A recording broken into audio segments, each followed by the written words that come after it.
Bonjour. Bonsoir Isabelle Mergo, bonsoir à tous. Merci d'être au rendez-vous pour le best-of de la semaine. L'occasion de voir ou revoir les meilleurs extraits des invités de nos JT de ces derniers jours. Nous avons notamment reçu Isabelle Mergo de Passage en Principauté pour sa pièce Adieu, je reste. Il a également été question de vaccination et d'aide à l'international et d'humanitaire avec les actions de l'AMAD. Nous nous sommes aussi rendus à Dubaï pour l'exposition universelle, en Grèce pour la conférence européenne des présidentes et présidents de Parlement. Sans plus attendre, voici le best-of de la semaine. Il est monté par Sébastien Mésadri. C'est une organisation qui a été créée en 2000, à l'époque où la vaccination stagnait. Donc on avait une situation qui était dramatique, des millions de gens, beaucoup d'enfants qui mouraient de maladies qui étaient en fait parfaitement évitables puisqu'il existait des vaccins. Alors on avait la solution, il fallait la faire arriver sur le terrain. Il fallait aussi baisser les prix pour que les vaccins soient pas réservés aux plus aisés et qu'on puisse acheter des millions de doses.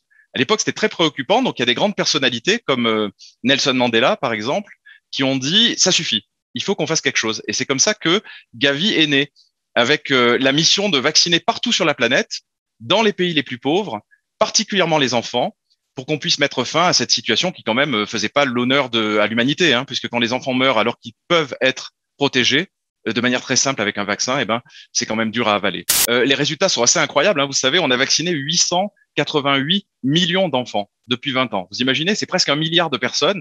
À ce jour sur la planète, chaque année, 60 millions d'enfants sont vaccinés par Gavi dans les pays les plus pauvres.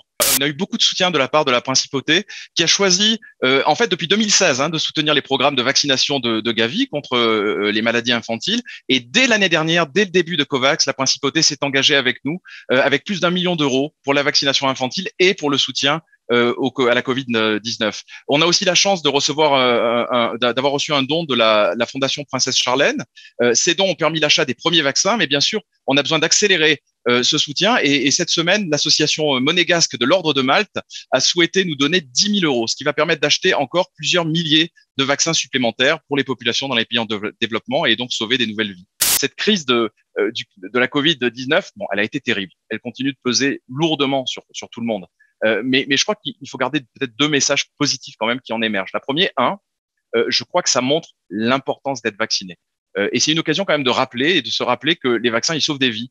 À un moment où certains quand même avaient peut-être presque oublié le pouvoir positif des vaccins dans la santé publique. Et deuxièmement, je crois qu'avec COVAX, on voit que quand le monde traverse une période de détresse, on sait se retrouver, les gouvernements, les citoyens, les fondations, les associations, à tous les niveaux, pour travailler ensemble. Et ça doit nous rappeler que finalement, au-delà de nos différences, du nord au sud, de l'est à l'ouest, on fait face aux mêmes défis et on peut faire de grandes choses quand on se met ensemble. Rapidement, nous sommes organisés au tout début de la crise pour identifier, sourcer sur le terrain des opportunités de travail. C'est comme ça qu'on a été amené à être dans les premiers, à équiper l'hôpital au Burkina Faso, les 2 hôpitaux nationaux en concentrateur d'oxygène. Nous avons aussi soutenu la Fondation Panzi, qui est un partenaire de l'AMAD en RDC, pour équiper le laboratoire de la Fondation Panzi et pour faire les premiers tests antigéniques aux populations vulnérables du site Kivu. On s'adresse à des enfants particulièrement vulnérables, donc ce volet de protection est très important. Nous avons 4 grands programmes à l'heure actuelle: l'énergie de l'espoir, l'accès à l'énergie, Capoeira pour la paix, l'accompagnement à la démobilisation d'enfants soldats et l'insertion d'enfants vulnérables, un programme sur les mineurs non accompagnés et un 4e programme, Dignité pour les femmes, qui est aussi un programme sur l'accès à l'éducation pour les jeunes filles, la prise en charge, la prévention des abus sexuels. Nous devrions aller au Liban suite aux explosions du 4 août.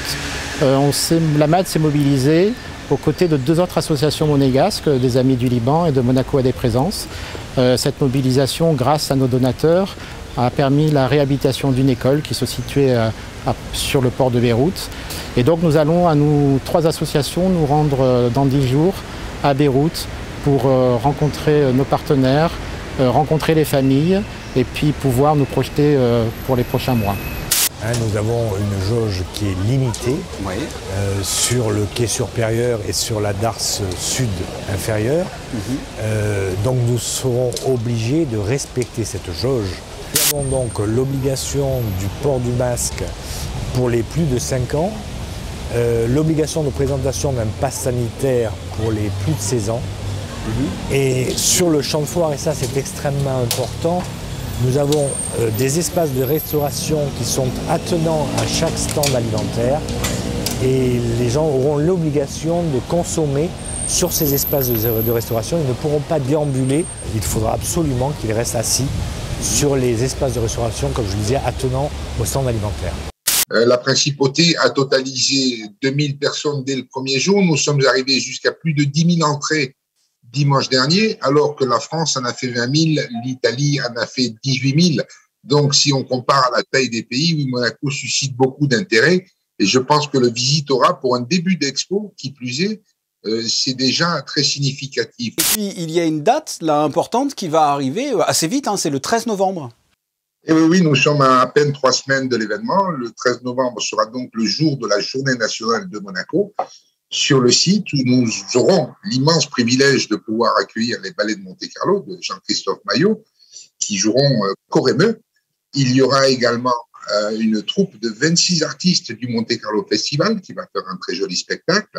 Et nous offrirons également à l'expo, puisque c'est ouvert au public, à tout public, un très beau concert de l'Orchestre des Carabiniers du Prince. Trois grands thèmes ont été retenus par le Conseil de l'Europe pour que les présidents donc échangent leurs expériences sur ces questions. Il y en a donc 3. Le plus important pour moi, celui que j'ai choisi, en tout cas sur lequel je vais intervenir, ça sera donc le retour d'expérience et l'apport de chaque Parlement et de chaque pays à la réponse qu'il a faite à la crise sociale, sanitaire bien sûr et économique de la Covid-19. Il y a un deuxième thème lié aux politiques de l'environnement, comment garantir pour les peuples d'Europe un environnement sain et durable. Il y a un troisième thème sur le futur, donc comment partager ensemble un futur commun pour toutes les populations européennes. C'est l'occasion pour moi aussi effectivement de mettre en avant ce modèle monégasque. Alors tout n'a pas été parfait. Nous avons tous, dans tous les pays, dans tous les parlements, découvert une crise inédite, mais on a aussi tous beaucoup appris. Et je dirais qu'on est encore plus prêt, si jamais à l'avenir des moments aussi difficiles arrivaient, on est encore plus prêt pour mieux réagir en échange de ces expériences justement. Donc nous avons été choisis récemment pour accueillir la 15e conférence qui aura lieu à Monaco donc les 12 et 13 juin 2022. Je tenais à réunir tous mes homologues des petits États ce matin, ils ont répondu présents pour préparer une très belle conférence l'année prochaine que je souhaite élargir au-delà de la conférence des présidents des parlements, élargir à l'économie. Alors une manipulation en fait consiste principalement en un acte de communication, en fait c'est principalement de la communication, c'est un acte d'influence dans lequel une personne, le manipulateur, va tenter d'obtenir un avantage en manipulant une autre personne. La différence entre la manipulation et la persuasion est que dans la persuasion on va tenter d'obtenir un avantage pour les deux parties, alors que dans la manipulation l'avantage ne concerne que le manipulateur. Et quels sont les exemples de manipulation, d'emprise psychologique que l'on peut subir au quotidien ? Il y en a beaucoup. Il peut y avoir le phénomène sectaire, bien entendu, mais également des influences qui sont beaucoup plus anodines. Prenez l'exemple de la publicité, par exemple. On sait que ça a un effet sur nous. Des fois, on est tenté d'acheter un produit auquel on n'aurait pas forcément pensé s'il n'y avait pas eu de la publicité qui nous incite à acheter. Vous pensez qu'on est manipulé au travers de ces réseaux sociaux? Je pense par exemple aux fake news que l'on ne vérifie pas et que l'on relaie comme ça allègrement. Toute information qui est reçue sans filtre, sans esprit critique, sans vérification, forcément on met le doigt dans l'engrenage de la manipulation. Ça n'est pas une épreuve de vitesse, c'est toujours de la régularité depuis le début. Il faut savoir qu'on a commencé en 1995, premier rallye Monte-Carlo électrique, c'était en 1995. Et ce ne peut être que de la régularité. Si on devait mettre de la vitesse, il y aurait déjà beaucoup de disparités, puis il faudrait surtout mettre des moyens de secours en nombre sur les routes. Il n'y a pas de limite, on est limité que par l'appel, on va dire, l'appel énergétique quand les voitures se branchent sur les bornes de recharge. C'est malheureux, mais c'est comme ça. Mais c'est valable pour tous les pays et toutes les villes de France et du monde. Il y a beaucoup de demandes électriques et c'est ce que le grand public se demande, c'est comment va-t-on faire pour alimenter toutes ces voitures électriques dans le futur. J'ai beaucoup de bonheur à tourner au cinéma en tant que réalisatrice, pas en tant qu'actrice, j'aime pas ça, j'aime pas les caméras. Au cinéma, je suis... c'est vrai que c'est du bonheur, mais au théâtre, c'est l'extase. Voilà, je sais pas comment vous dire, je suis très heureuse. Je viens de revivre, c'est tout. Alors le théâtre, oui, mais tout, quoi. Qu'il y ait un peu de lumière, quoi, qui arrive. Parce que moi, le confinement, je me suis tapé Netflix. Et puis, je rapprochais les apéritifs. Je prenais l'apéritif de plus en plus tôt. Il était temps que ça se termine. Un retour à la normale apprécié par nos invités, et on le comprend. Avant de nous quitter, je vous propose un petit détour sur Internet pour le best-of des réseaux sociaux. Il est proposé ce soir par Alexandra Salustri.